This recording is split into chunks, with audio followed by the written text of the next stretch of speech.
All right, everybody. I'm excited to be here with you tonight. My name is Mark Ludlow. I'm going to be speaking today to you about digital planning and execution from simple to complex. We're going to really dive into implant treatment today and look at kind of how we can apply principles to both simple patients and complex treatment. Now, for just some housekeeping items that we have going on, these are the people I do a lot of work with. I appreciate, especially for this, Henry Schein. They've kind of sponsored this and helped us out with this. But what you have to realize is that even though I work with all these people, I do a bunch of research with these people and R&D. All of the content you're going to see today has not been influenced by them in the slightest, but it's still the type of thing where you do need to know these are the people I kind of do business with and work with. So just keep that in mind as we go forward. Now, let's kind of dive into what we're really going to talk about today. What I'm going to try to show you guys is we're going to go through two very specific cases, one simple implant case, one significantly more complex implant case. And we're going to look at kind of two different concepts to be able to treatment plan these patients and figure out how we can plan the implant so that we can get the success that we want. And then the other thing that we want to look at is what I've tried to do is I've tried to choose cases that have some flaws and have had some issues come up during the treatment of these things. And I like showing that because, again, a lot of times, sometimes when we listen to people lecture and go through different things, we generally don't see, it's always pretty pictures and perfectness, and we don't really see some of the just standard normal principles that come in with these things. So that's why I've deliberately chose these two cases to go to. So let's take a look at them. So the first case, which I'm kind of putting on the one end of the spectrum, is the more simple one. Now, I'll be honest, this thing could also be labeled extremely complex because what we're going to do is we're going to look at the two single central incisors relative to implant treatment. And I think the far other end of the spectrum is we get patients that come into our office looking kind of like this, where it's the more complex case. And on this particular one, we're going to focus in on the upper arch, and we're going to look at it because she's a terminal dentition patient, going to be losing all of her teeth. And again, what are we going to be able to do on her to be able to get a very successful, predictable result? And what we want out of both of these is absolute predictability from the biologic standpoint, from the aesthetic standpoint, and in every way that we can get. We want predictability at every step we go, and we want to simplify our lives. And that's what we're going to try to look at. What are the different techniques? What are the different digital tools and modalities that we can use to these? And what are the generalized planning principles to really make these cases predictable in our hands? And when I kind of think of that and look at it, what we're going to try to focus on from the more simple cases is this. We like to call this the 3-2 rule. And I think, in my opinion, there's no better thing to keep in mind when planning these cases, because it really helps get the implants in the right spot every single time we do these types of cases. Now, when we move to the bigger cases, the full arch kind of fixed hybrid cases or zirconia cases or whatever you want, these get very challenging when we go to plan the cases. And for this one, come up with this thing I like to call the 3 A's. And it's just an acronym of 3 different things to be able to help us make sure that we're planning our implants in the right spot so we can have both surgical and prosthetic success. So this is where we're going to go over the next, 15 minutes or so, is try to get through these two cases and look at all the little nuances that creep up as we do them, and look at all the digital tools and how we can use them on the cases. So let's begin with our first one here, the 2 single central case. And when we look at her, she was very interesting, to be honest. She originally got referred over to me by the dean of our dental school. And with this, our dean's a periodontist, I'm a prosthodontist. She says, hey, sending her over for implant treatment, everything on implant treatment, extractions, placements, everything. And I'm like, well, why aren't you treating her? She said, well, it's my neighbor. It's my best friend. I see her every day. And I mean, I don't know about you guys in your practice, but, whenever you have your family or neighbors or best friends, those are the ones that always stuff creeps up on. So she was like, look, I don't want to do it. I see her every day. You have it. So no pressure at all. She said, you have it. Don't screw it up. I said, okay, perfect. And this is how she presents, big, nice smile. And it's 8 and 9. And, when I first look at 8 and 9, I'm going, well, why are we treating her? And, we got sent over the disc relative to the rationale as to why we're treating her. When we look at the CBCT and you start looking at this, and we look at both of these teeth, both obviously have been endo-treated, and we look at them from the cross-sectional views and scrolling through, what we see is, again, she's got massive internal resorption on both teeth that have gone through and blown all the way out. And it's the type of thing where it's really interesting. If you actually look at the data relative to this, there's basically only one systematic review on it, and that systematic review has an incidence rate of between 0.01% to 55%, which just cracks me up, because it's just like, well, either no one's going to have it or about half of your patients will have it, which I find very interesting from a data perspective. But the reality is, again, I don't know about how you all are in your practices, but I'm seeing more and more and more resorptions lately in the past, say 5 to 10 years than I have ever before this time. So I think these are the type of things where we're seeing them come much more frequently than we ever have had them in the past. Now, so that's why, it was referred over to get these 2 teeth taken out and do implant therapy in these areas. Now, with any case, it doesn't matter what it is, if it's a single tooth, to an upper arch, to a denture, to a full arch hybrid, we've got to go through and really look at the pre-op conditions and look at all the good things and the bad things that show up and really go through all of our diagnostics. And the great thing about this patient, she's got a lot of really good things going on for her. When we look at her and kind of, take a look at this picture and go through your mental checklist of what things you're stoked on with this case and what things you're a little bit worried about. Well, when I go through and look at this from the good perspective, what I see are the following things. I always start off with kind of midline and occlusal plane. When I look at her occlusal plane, she's got a nice occlusal plane. The incisal edges are in the right spot for her face, and that's usually where I start everything. From there, you look at the teeth, and she's got extremely long, broad contacts with these teeth, which go a long way to helping us with our soft tissue and to get papillofill and different things of that nature. Speaking of the soft tissue, oh man, she's got a wonderful thick biotype up here, which is really going to help us out because she's got really good thick tissue surrounding everything.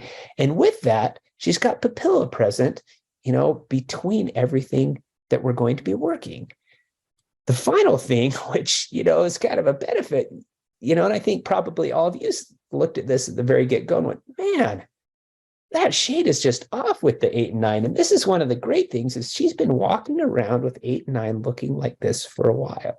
So I think, okay, I can probably do better here when we get to the final restorative work. Now, what about the challenging aspects of her case? What are the things that we see that may be challenging here? Well, the first thing is she's got very, very asymmetric lateral incisors. Well, and why bring that up when we're just talking about the centrals? The reason I bring that up with the centrals is because if you look really closely at it, because of those asymmetric lateral incisors, that incisal embrasure between 9 and 10 is absolutely enormous. And because of that, you can have the most perfect central incisors and get the best symmetry ever.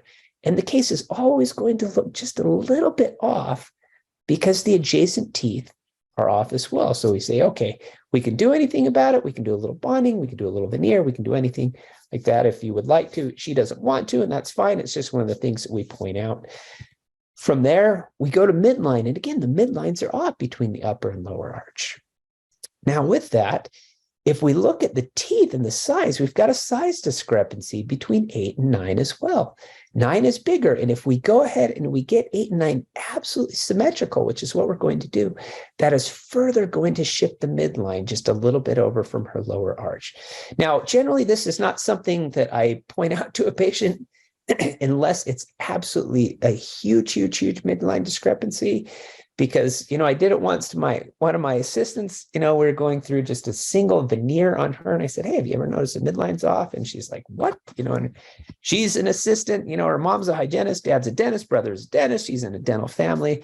And, she got the mirror, pulled it right next to her face, like every good patient. And, it ruined her life for weeks after that. She just kept noticing that her midline was off. So this isn't something that I generally say, hey, if you ever notice your midline's off, but it's something that you want to note and note kind of the changes you're going to make.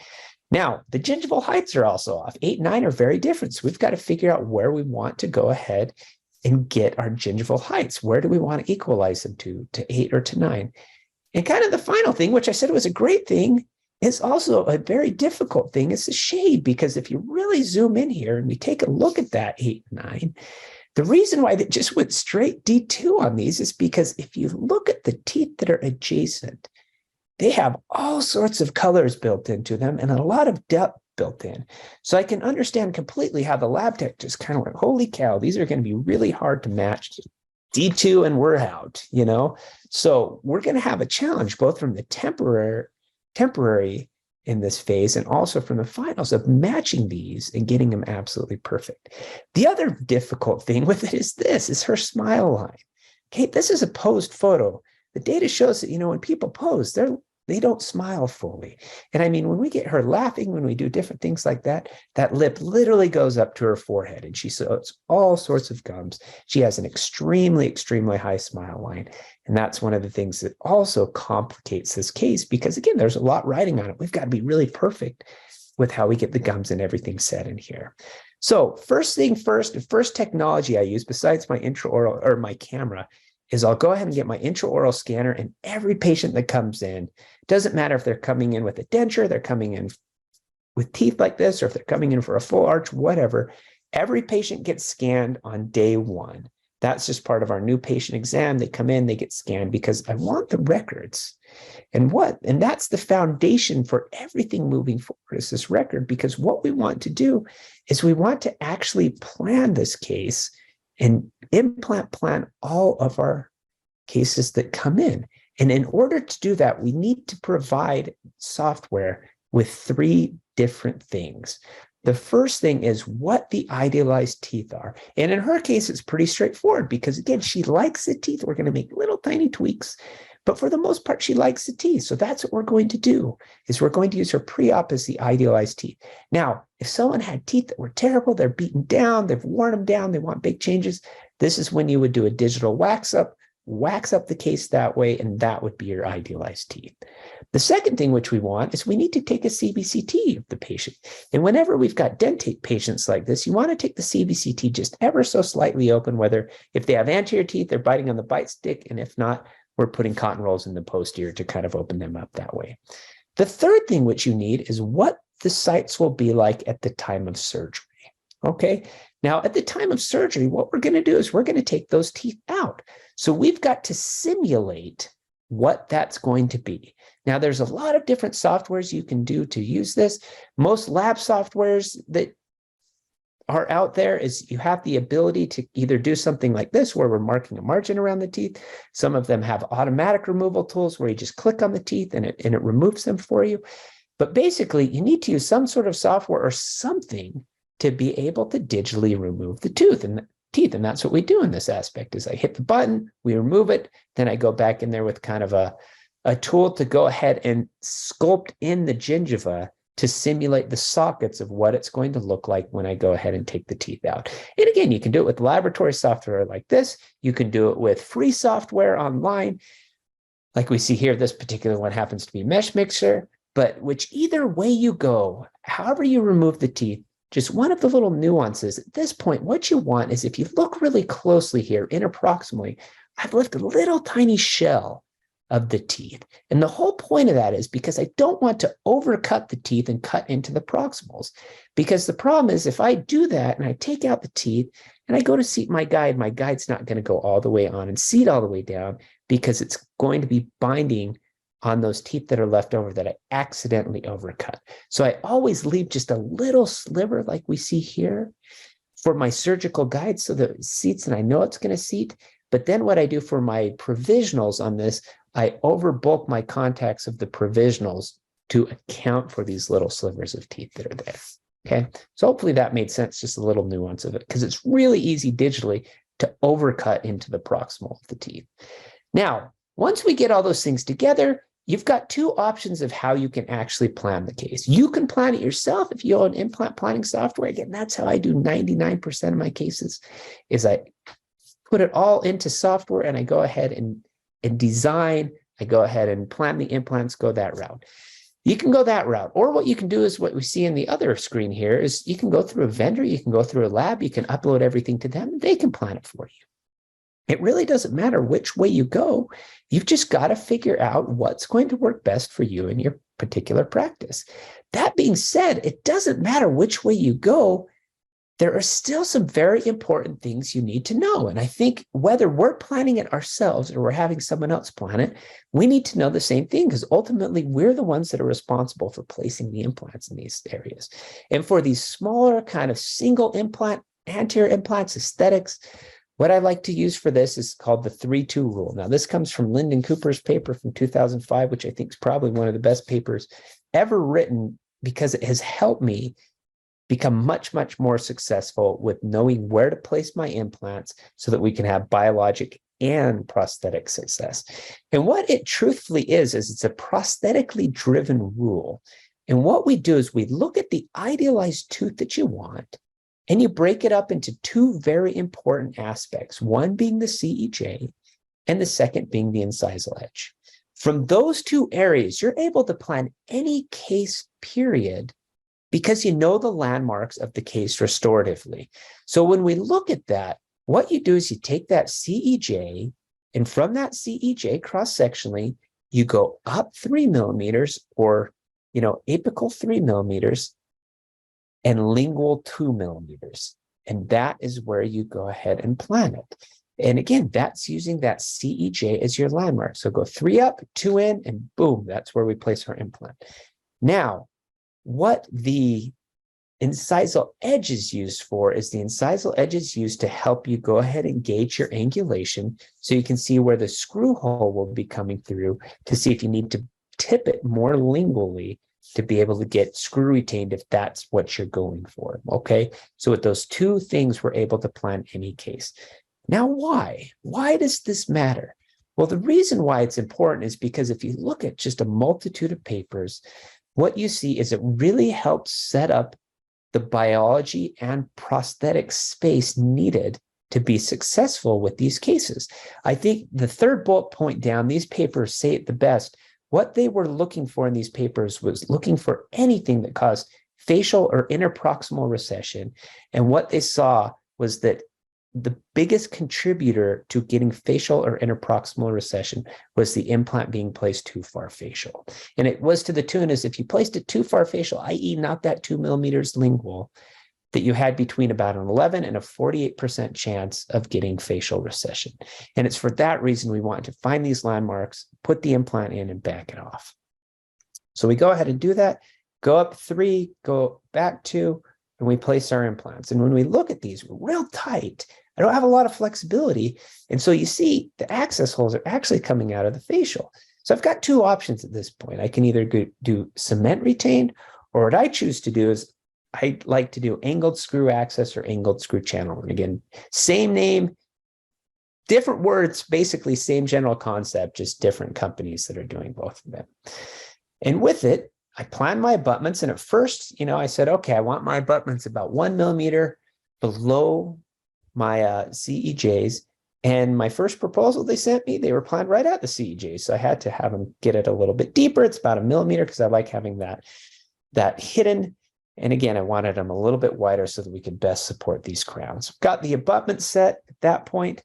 And then I ordered my surgical guide. I ordered my abutments.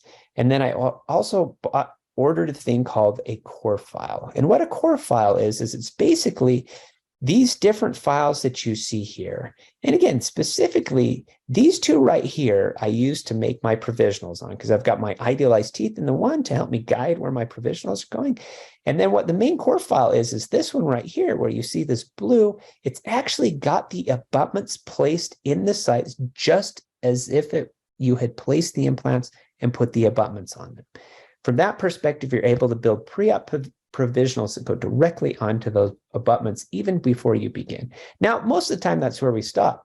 But if you keep these files, you can actually use these ones over here later for the finals, and they act almost as dies.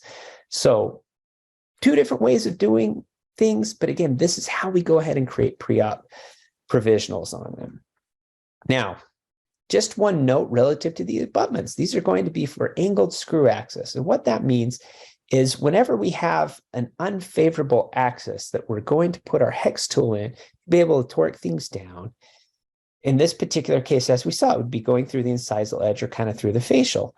Well, in cases like that, we can actually bring that screw axis back by up to 30 degrees by using a different type of screw and a different type of driver. Again, this particular one is for the angled screw axis, and it looks like a 6 or kind of between a 6 and an 8 round burr.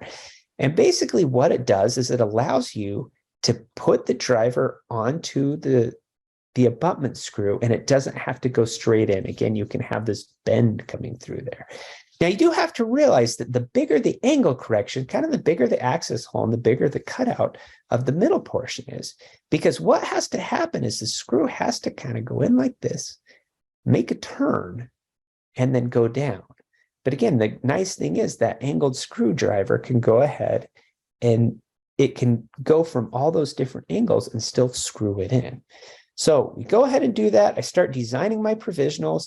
And for a couple of the nuances relative to angled screw axis, but also just screw retained in general, what you want is you want about at least 1 millimeter or so of restorative material on that incisal edge before you get to the screw axis hole. Now, you want zero veneering around that thing, because again, if you have veneering material, it usually can break and fracture. Now, the final nuance is this: you want to try to keep the hole between about 1 to 3 millimeters. If it's bigger than that, if it's 4, 5, 6, that increases the likelihood of fracture of either your final or your provisional. So I go ahead and do that. I put my core file into my laboratory software. And again, just pushing forward, this was my very first proposal from it. Again, teeth are looking great. All I had to really do was kind of increase the contact area between 8 and 9.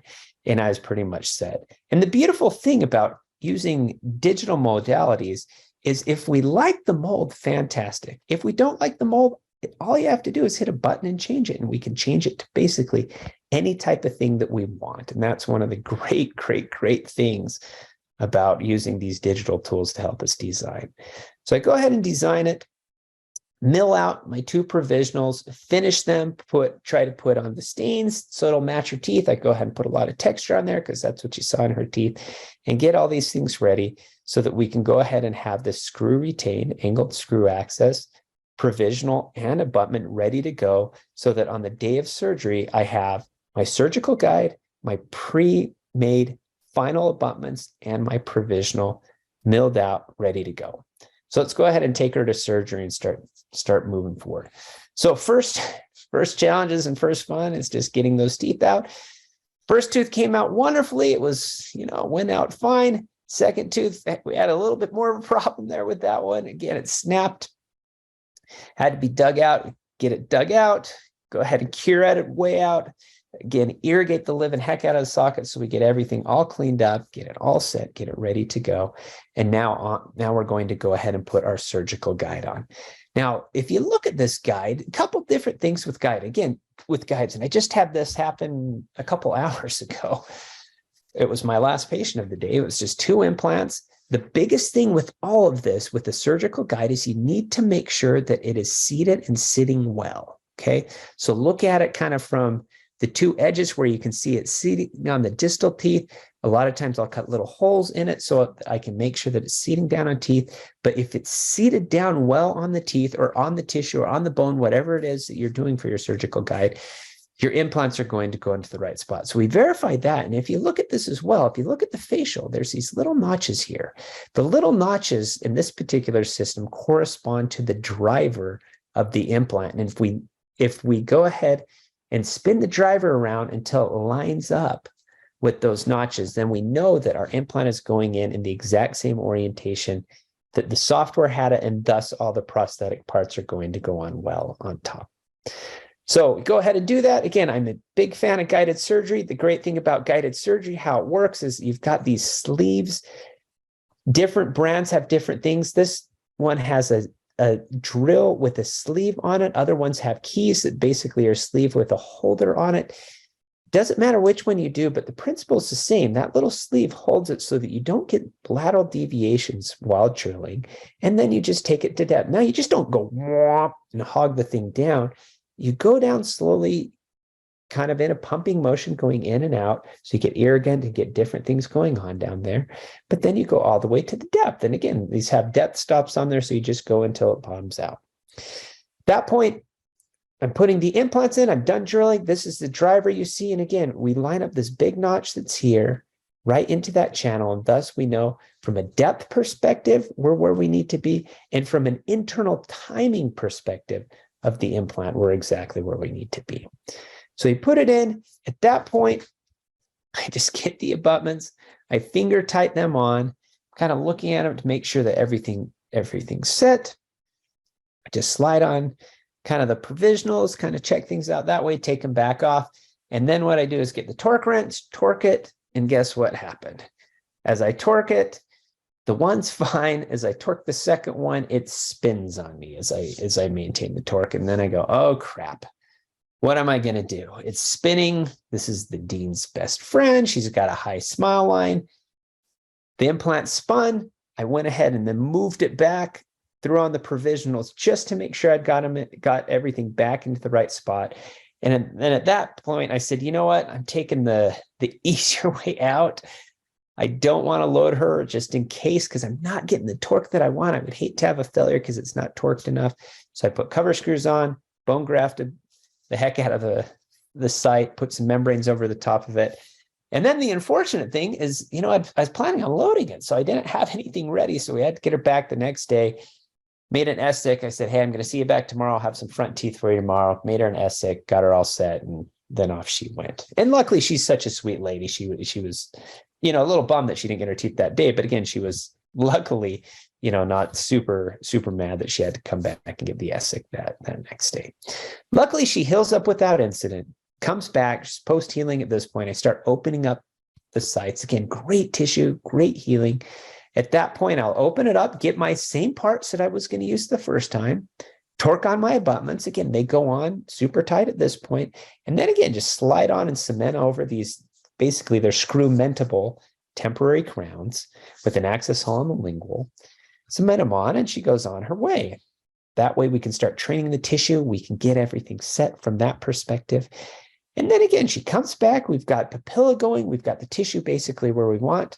And now it's time to scan. So I go ahead and at this point, pull out my intraoral scanner. The first scan is scan the lower arch, get that all set, scan the upper arch in the temporary phase, scan the bite, so we get something like this. Then what I'm going to do is I'm going to go ahead and pop off the temporary crowns, but keep the abutments on there because these are final abutments and I want to use them. And just scan the abutments. Now, you don't have to pack any cord. You don't have to do anything like that. You don't have to expose the margin. You just need to capture the general shape of the abutment, because what you're going to do is you're going to go back to those core files that you had and basically merge them together. So I'm merging that one there with that and this one with that. And that way, again, I can get all my great marginal information that we see here from the core files. So we go ahead and do that. And again, put everything in, merge it so we can see where the margins are, and design our final crowns going over the top of the case. At that point, again, this is all now over to my lab guy. My lab guy makes me these beautiful monolithic zirconia crowns. And again, he's painted these all. This is with Mio porcelain. Just does a wonderful job. He's excited. I'm excited. We're pumped. The lady's excited. Sends them over. We put them in. And again, we've got the bright light of the op going on it. And looking at it, we're like, yes, this looks pretty great. I'm high-fiving my assistant. She's high-fiving me. And the patient goes, hey, can I see them? I've said, sure, these are great. We're pumped. And it was funny because I handed her the mirror. She puts the mirror in front of the bright operatory light. And at that point, with the bright light off, it was the biggest case of metamerism of any case I've ever had in my entire life. Without the bright light hitting it, the teeth both looked like they needed endo. They just looked grayed out and dead. And she was so sweet. She's like, well, I kind of like the temporaries better. And I'm looking at her going, what the crap just happened? So I grabbed her hand, holding the mirror, and I moved it out so the bright light from the op hit it again. And boom, they look great. But the mirror in front looks terrible. And, then I start to panic going, oh, crud, what am I going to do? How am I going to register this to my lab? So I get my cameras. I go ahead and start taking, and again, these are 3 out of my cameras, and you see them all here. I took 3 different cameras, even took one with my iPhone, and it all looked good because the bright light was hitting it. And it was maddening. It was only when the bright light and normal light wasn't hitting it that it looked off.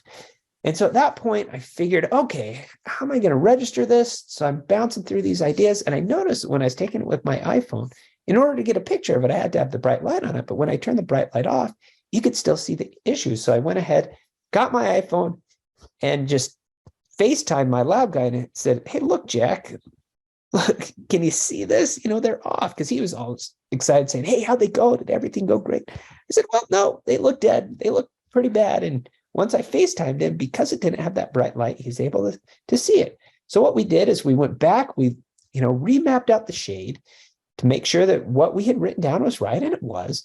And so then what we decided to do is we did the triple mulligan. So Jack milled 3 different ones out of different zirconia opacities, finished 2 of them, sent the middle one raw to me to have me finish it if neither of the other 2 worked.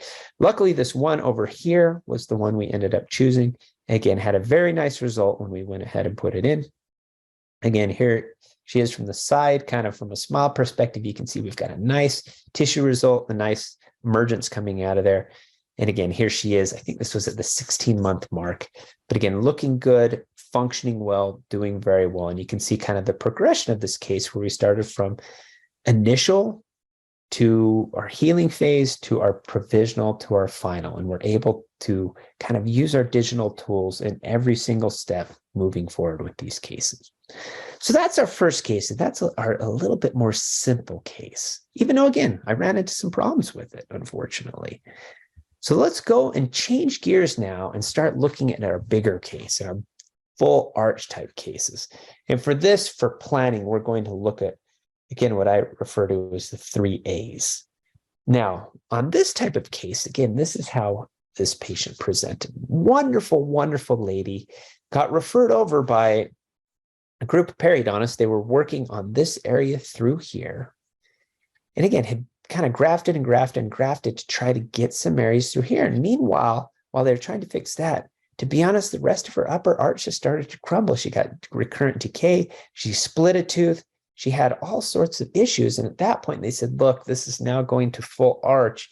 And so then referred it over to me to work up and start doing all this stuff with. And again, when you get a patient coming in like this, that's in the terminal dentition or wanting something big and you've got really nothing to do, where do you start with this type of case? Well, the reality is, again, if it's a single tooth all the way up to a full arch hybrid, the principles are still the same. We've got to go through the exact same workup. We've got to figure out where the teeth need to go, where the incisal edge needs to go, where those gingival heights need to be. All the different stuff that we did on the first case, we're going to have to do on this one. So again, just like before, I'll go ahead and take my pictures and really start analyzing things. I'm noticing, okay, this is where I need to put the incisal edge. This is where her midline needs to be relative to her lower teeth. This is where X, Y, and Z need to be to really start working her up. Now, if we want to look at data collection, just like we did before, it's exactly the same type of thing we need for a big full arch case as we do for the smaller case. We need that pre-op or that model of what things are going to look like at the time of surgery. We need to know where the idealized teeth are. In this particular aspect, it's via full contour wax up. Again, we take the CBCT of the patient so we can see where things are and finally merge everything together.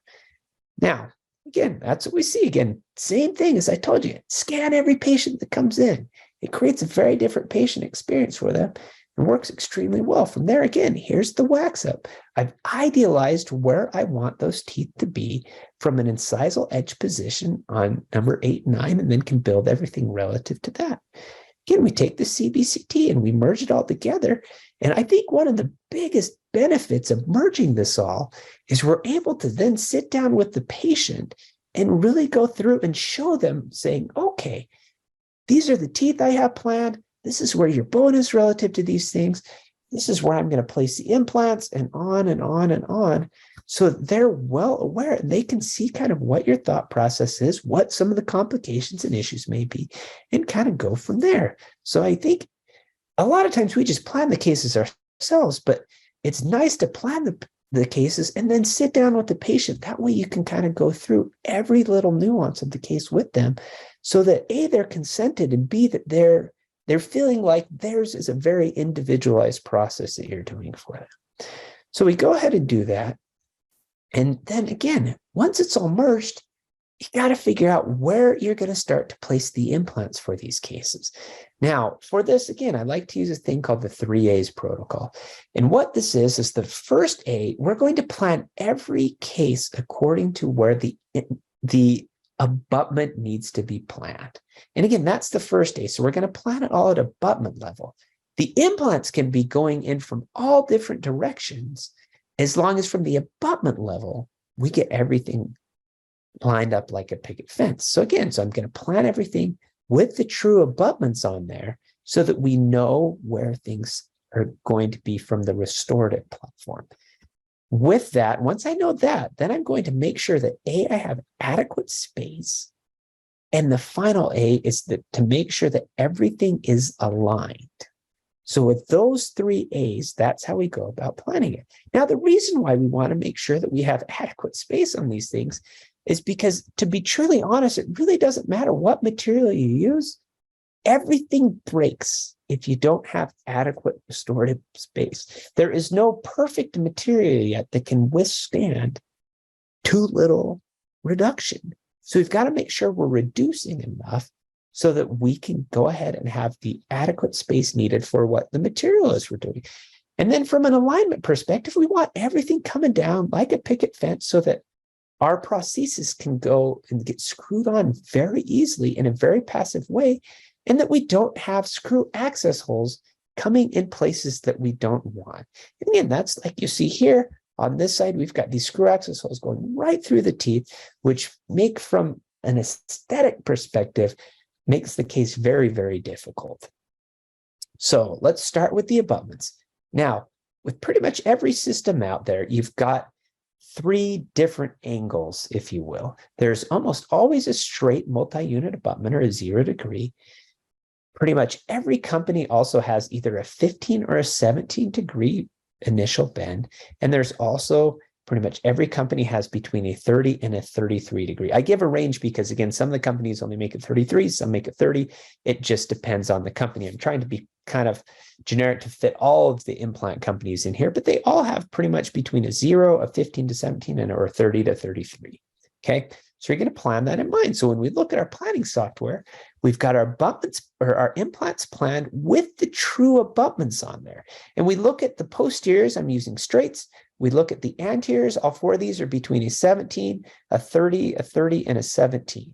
Okay, we've got all sorts of angles on here, and we know exactly what angles we need to do because we planned them. So once we have that plan, the next step is looking at how much space do we need. And I get asked this question all the time. Well, how much space do we need for a hybrid? Well, it 100% depends on how much, or not how much, but how much space depends on what material you're going to use. If you're doing something like an overdenture, you need about 8 millimeters. Okay, you need about 5 millimeters with the housing and the abutment. You need about another millimeter of space underneath that. Plus, then we need 2 millimeters of acrylic over the top. So that gets us 8 millimeters. If it's a fixed implant case, 10 millimeters. Zirc hybrids are between 10 and 12. PFM hybrids are 12. And metal acrylic, which is the most common thing done right now, is at 15. And the time to realize how much space we need is before we lay a hand on the patient, not when we're going to actually restore the case. We need to make these decisions before we do any surgery, so that we can make sure that we're providing enough restorative space by bony reduction, by doing whatever we need to do, so that there's no surprise. If you want to do a metal acrylic hybrid, we know that you've got that 15 millimeters of space there right out of the gate. So it's something you want to look at before in the planning stage. Now, the final thing with this is look at her.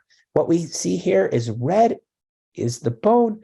gray is the digital wax up I did on her. Again, we're going to do a zirconia hybrid on her. And that back, the posterior area, you see this bone is just really coming down. We have no space.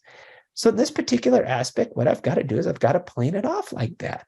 So by doing that, that gives us between about 10 and 12 millimeters back there, which is plenty of height, which is exactly what I need for a Zirc hybrid. And the way that I'm going to do that is do that with a bone reduction guide. So I put the bone reduction guide, I would cut all that red off so that it gives me the reduction like we see there. And then when we look at it, now we've got adequate restorative space to be able to build this in a zirconia hybrid, okay? So that's why we need adequate space and how we judge it. Now, the final step of the final A is to make sure everything is aligned. And when we look at things being aligned, this is her case. This is exactly what we want to see.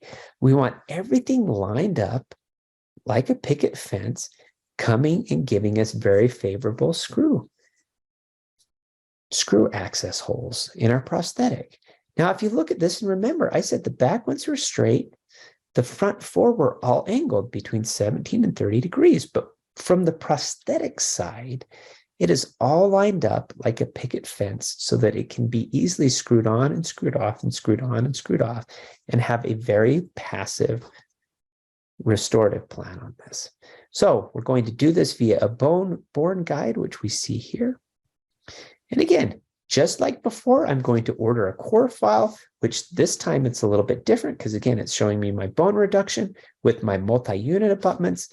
And from that perspective, I can go ahead and import that back into my lab software, can import my original wax up, which was this, and then design a provisional so that we can mill or print out a pre-made provisional like we see here with holes pre-drilled so that makes the conversion go significantly faster. So that's where we're heading with things. So again, our surgical tools are just a little bit different this time in that we've got our bone reduction guide on the left, our provisional in the middle, and our bone supported implant guide on the right. So let's go ahead and take this case to surgery. Now, again, if you don't like blood, this may be a great time to look at ESPN or something like that, because again, these type of surgeries, these full arches do get a little invasive. So on her, again, we created a very, very large flap, which we see here, take the teeth out. And then at that point, we're going to go ahead and put on the bone reduction guide. And you see all this below that guide, those are those areas that we need to reduce. So we make sure that it's seated very well, it's keyed in very well with the rest of the bone like we see here, and we reduce all that bone away. Now we've got enough space, restorative space for the material that we're using. We go ahead and put the bone-borne guide on, which we see here. Again, this goes on, then we're able to do the exact same procedure that we did before. We're going to use guided surgery. The biggest difference here at this point, though, is we can line up any of these notches with the channel here in the front, because these multi-unit abutments are not custom abutments, they're stock abutments, and so it can fit in any of the different hexes.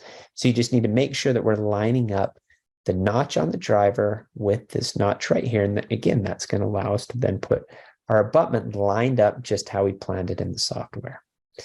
So we go ahead and do that. These are our multi-unit abutments. This particular brand happens to be a two-piece abutment. So what we do is first torque down the bases, you twist off these carriers, flip them over. This right here is little tops that you go ahead and put in right here. Again, this implant back here, I didn't love the torque. That's why I just cover screwed that one. And again, here we have the case. The tops are all torqued on. And at that point, I go ahead and pick it up. I use that provisional. We close. And again, here she is kind of closed. And to be honest, we probably closed her a little bit tightly. But again, this is kind of the benefit of the patients. Again, looks good. We've got a nice display on her. She's excited about these front teeth, and we're off to the races. So at that particular point, she comes back 6 months, all healed up. Now, again, these are just the temporary copings that you see here. The abutments are actually down underneath, which we see in the tissue healing here. So we go ahead and take that off. The tissue's red through here because there was a little too much tissue. So we went with an electrosurge and just electrosurged it a little bit away. And now I'm going to go through and show you how to restore it from a conventional perspective and also from a digital perspective. So when we look at it from a conventional perspective, and again, this is probably where most people are at right now with these things, is we're going to use open tray impression copings, and we're going to, and again, it's an abutment level impression. So go ahead and do that. Put those copings onto the abutment. Go ahead and make a hole in my tray. And again, this is a stock tray. You can use a custom tray. You can do whatever you want on these particular cases. This is the key, though, is you must make sure that these things fit passive. You don't want to make those holes so small that you've got to be absolutely perfect, because the reality is once it gets filled up with material, if you've made those holes too small, sometimes it's very difficult to get it keyed in right to the right spot. And so you want to make sure that you've got plenty of space and a little bit of give. At that point, what I do on this, and again, I didn't show it in the photo, but I'll go ahead and put just a little bit of boxing wax over that. Those are kind of that flat wax, and just put it over the holes so that when I fill up my tray with material, the material doesn't fall through. What that also does is as you go ahead and seat the tray, these little areas that your screwdriver goes into will go poking through. And it goes poking through the wax, and it keeps everything very clean. It's really easy to clean up. You don't have stuff going all over, falling down into the patient's mouth or anything like that. And it makes it quite easy. From there, again, this is our conventional impression. So what I do is first step in, I take a bite real quick. I unscrew the provisional. I go ahead and take this impression. I run back to the lab, put the analogs in, pour the soft tissue moulage on like we see here, and make my master model. Then what I do is I take my model and I put the conversion prosthesis back on to make sure it fits, to make sure that it, and at this point it's verified because what's fitting in her mouth is fitting on the cast. Then I also go ahead and put a putty over that so that I can have a registration for my lab of where those teeth need to be. And then I take the bite that I took before unscrewing the provisional and I mount it real quick so that we've got everything set for the patient at that point. That way it all goes to lab. I put the conversion back in the patient's mouth and go from there. Now, from the digital side, we're going to do it a little bit differently. Okay, we're going to use scan bodies. And what our workflow for this is the following. What you do is you basically do this exact same things that we just did. You scan the opposing, you scan the seated temporary prosthesis, and you scan the bite. Then you take off the temporary prosthesis, scan the soft tissue and the heads of the multi-units, and you're going to scan the scan bodies.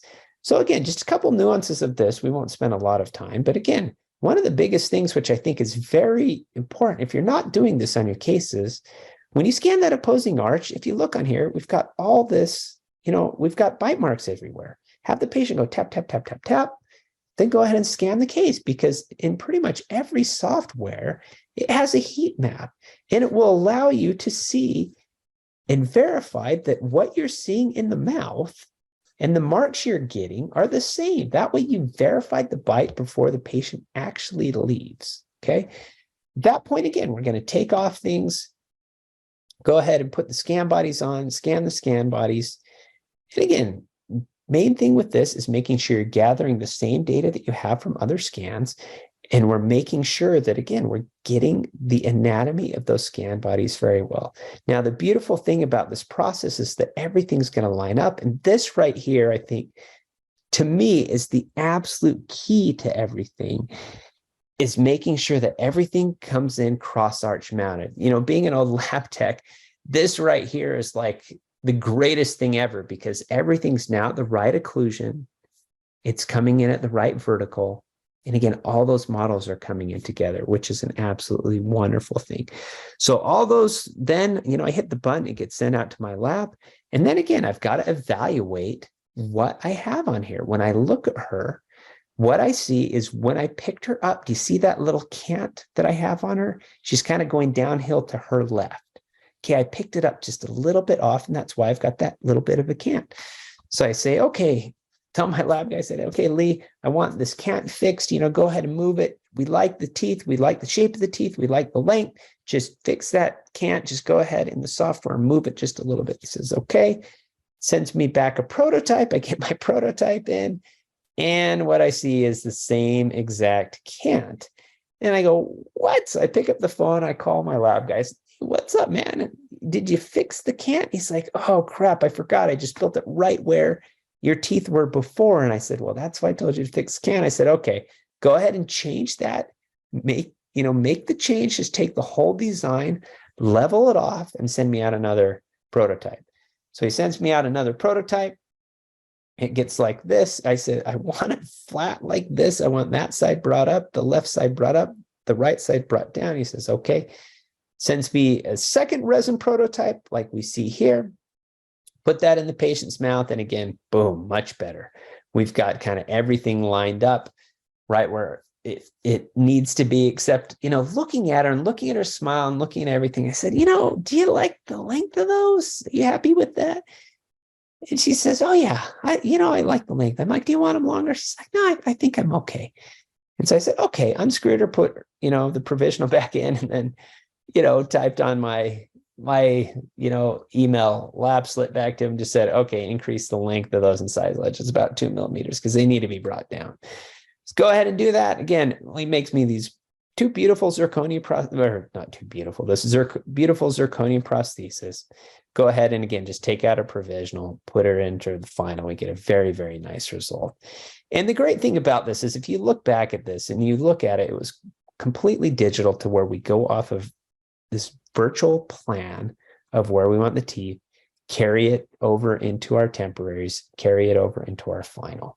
And it's the same deal again. Virtual plan from our initial smile to the provisional to the final. Now, guys, I hope you can see kind of in conclusion here. Again, we've been able to take the whole, basically, what are the two extremes of implant treatment by using completely digital tools in a completely digital workflow in both situations. But again, following different rules, following the 3-2 rule for more simple anterior cases, going all the way to the 3 A's, which is for much more complex type cases.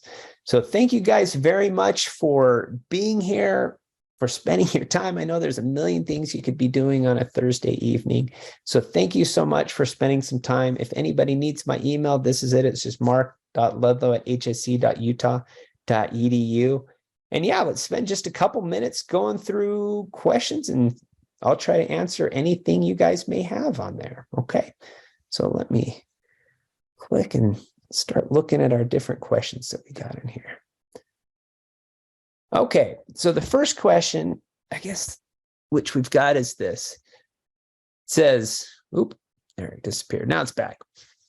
Okay, it says, what do you recommend for implant maintenance at home, i.e. water pick, et cetera, and in office? So that's a great question. And again, that's, it's unfortunate. That's something that doesn't get talked about too frequently, or how do we actually maintain these things? So from the single tooth one, that's kind of the easy one, right? Because that one, just brush and floss, especially floss, just do things exactly like you normally would. Where we run into the problems and where it gets much harder are these full arch cases. And what I do is kind of exactly what you're recommending here. I mean, what I do with every patient is on day one, when I do that conversion on day one, before the conversion prosthesis, before we do the surgery, I have them get a water pick, just because with a water pick, again, you can get in there, you can clean. The day of surgery, it's going to be kind of sore. You don't really want people messing with it too much. I usually get the patients back in about 2 to 3 weeks. And by that time, the tissue is looking pretty good. And at that point, what I'm going to do is go ahead and use super floss and show them how to use super floss and get underneath there and clean that up. Okay, so that's generally what I do. I also, again, for that first week, I've got them on Paradex, and I have them use Paradex as well in the water pick so that it cleans off, so that it just keeps everything happy and clean in there. As far as in office, most of the time, I really don't do an air polish or anything like that. I just go through conventional, the scaling and root planing stuff. Our hygiene team will go ahead and clean that all off. The question I get asked frequently is, how often do we take them off? From our prosthodontic group, from the ACP, we had a position paper on this that basically says, don't take these things off unless there's a compelling reason to do so. If they're getting a bunch of junk underneath there, they're building up a ton of calculus that you can't clean any other way, then go ahead and, take them off. The reason why we try not to take these things off, as long as people can maintain them well, and a lot of that has to do with the prosthetic design, is, making sure that you don't have a big ridge lap or anything like that. But again, if they can, if every time you take them off, it fatigues those little tiny screws. And so if you're taking them off all the time, you got to be replacing those little bridge screws more frequently. So we just do the conventional kind of scaling type things underneath it, cleaning it off. If we really need to take it off and it's a metal acrylic, we'll take it off, put it in an ultrasonic with some, calculus remover and different things like that, and go from there. All right, we've got time for probably one or two more. Let me see.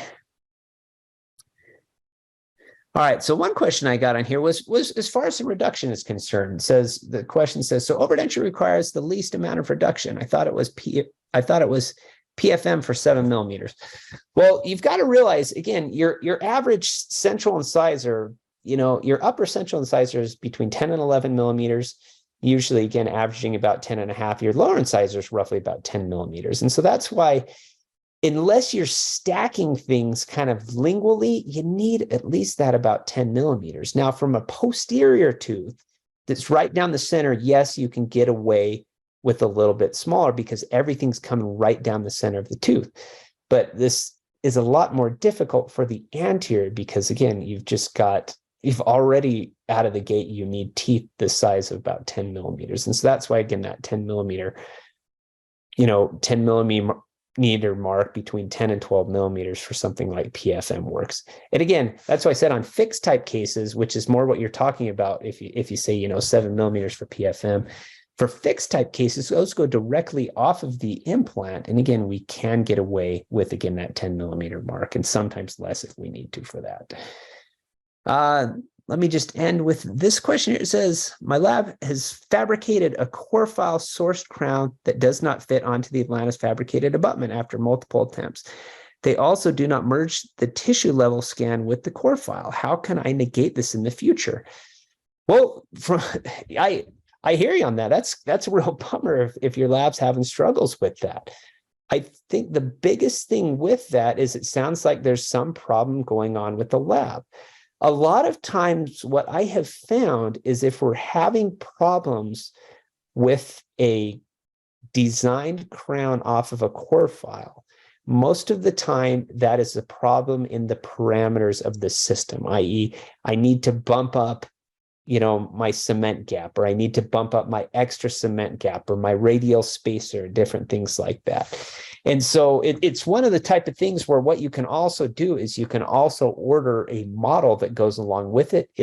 And again, this is what I would recommend until your lab really dials it in, but I would recommend also ordering the model that would go along with it. That way you can put on the abutment and then you can try on those crowns, and your lab can kind of dial in their parameters to fit. And then once they dial in those parameters, it will work. If I had more time, I would have gone really in depth in this first case, because what I actually did is I did a similar thing. I milled them out on 3 different machines. And it was interesting because I used the same core file, same parameters on 3 different machines. And on one of those machines, it was not even close. It was sticking up about 2 to 3 millimeters. And the reason being was because I didn't change. Again, that machine milled things in different ways than the other 2 did. And because of that, I had to change the parameters. So that's what my guess is that's what's going on with this, is they've got a parameter issue relative to the core file. And again, the best way to troubleshoot that would be also to order the model that can go along with it and go from there. As far as merging the tissue level scans with the core file, again, that's something you can do just depending upon which software there is you can go ahead, merge it that way, and kind of go from there. One other thing that is very helpful, if you do have a conversion prosthesis or something like that, and it's like an FP1 where you've really spent all this lovely time building the anatomy and really getting those ovate pontics how you want. One thing that I do very frequently is, I'll send all this stuff to the lab, but then I'll open up a whole nother case and just scan that provisional, the intaglio and the cameo surface, so that I'm going ahead and scanning all those pontics.